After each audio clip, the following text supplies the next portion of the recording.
years away from fundamentally transforming the United States of America. Oh, those words should have stung like a bee, ladies and gentlemen. Before we get to Walter Williams, I want to just remind you we'll have special live coverage of President Obama's immigration speech tonight, 8 p.m. Eastern. 8 p.m. Eastern Standard Time, right here on Newsmax TV and on NewsmaxTV.com. We'll follow that with the world premiere of I Killed Kennedy, a new shocking documentary about the death of President Kennedy. You're not going to want to miss it. Our coverage begins right here, 8 p.m. Eastern Standard Time. And now we welcome in the great Walter E. Williams, distinguished economist at George Mason University, syndicated columnist. Hello, sir. Hi to you.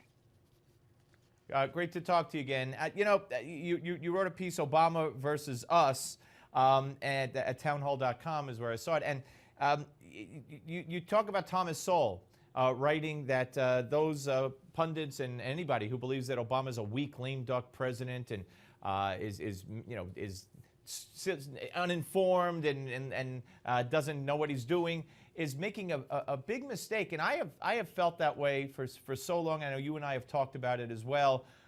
He's doing what he promised he would do, and he's not backing down in the face of that midterm election defeat.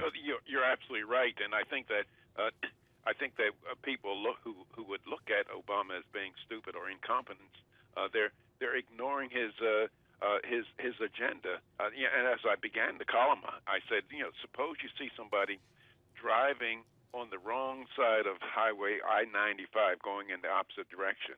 Well, a lot of people will be tempted to say, well, gee, he's stupid and incompetent, but suppose he means to cause a calamity. Well, no, he's doing the absolutely right thing. Now, during the campaign, and much to my sorrow about the American people, I mean, he was saying, as you said, as you did in your intro, he was talking about fundamentally transforming America, changing our country, and what he's doing, he's behaving like a banana republic dictator. I mean, he's ignoring the Constitution.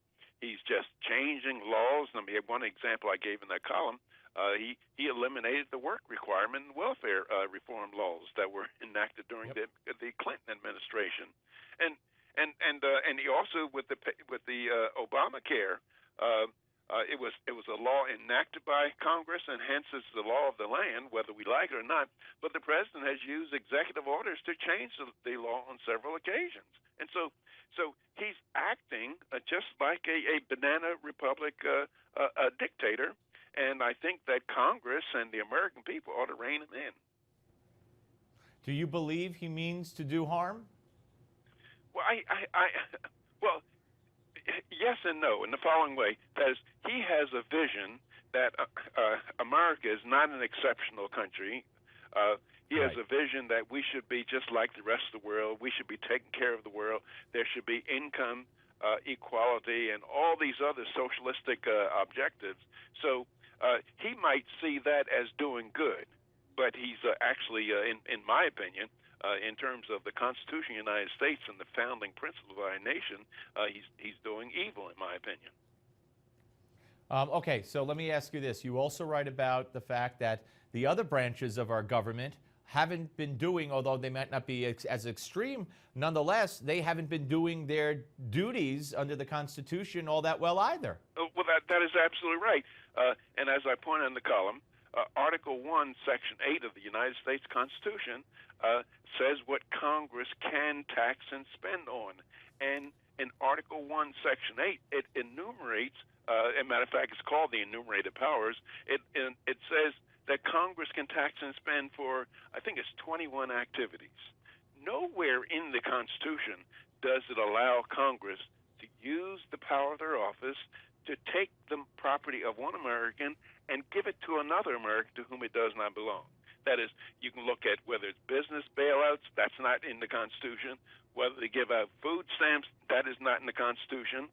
And so Congress has not lived up to its responsibilities. And you can see this if you look at Federalist Paper 45, which was written by James Madison, the acknowledged father of the Constitution, and he was trying to explain the Constitution. He was trying to get the New York citizens to ratify the Constitution and other people to ratify the Constitution. And he said, and I'm virtually quoting, he said that the powers that we've delegated to the federal government through the Constitution are few and well-defined and restricted mostly to external affairs. Those left with the people and the states are indefinite and numerous. Does that sound like our country today? No, not if at you all. turn that upside down, if you said the powers of the federal government, the powers of Congress are indefinite and numerous, and those of the people are limited and defined. No, you're absolutely right. But in closing here, I'm going to close the way you closed your piece. You blame the people. Ultimately, it's our fault. That is absolutely right. That is because any politician who lived up to his oath of office to uphold and defend the United States Constitution, he would be run out of town on the rail by the American people. That is what we have to do. We have to somehow get the American people to love and respect our Constitution, and if we can do that, then politicians will follow suit. Yeah. Walter, always great to talk to you, sir. It's always my honor. Thank you very much. Thank you. Bye. All right, take care. Walter Williams, ladies and gentlemen, Walter E. Williams. No relation to Walt, and this is not done to insult Walter E. Williams, but when I was growing up, I think he was a Chicago White Sox player, and I think he played for the Yankees briefly. Walt No Neck Williams. If you remember that back, I'm showing my age there. Anyway, we'll be back with more of the Steve Malzberg Show after the break, but first, home improvements usually help increase the value of your home, right? But what home improvements? Which ones are the best?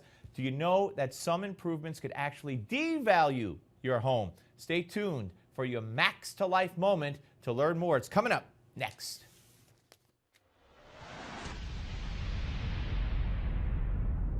Competition in the housing market can be fierce.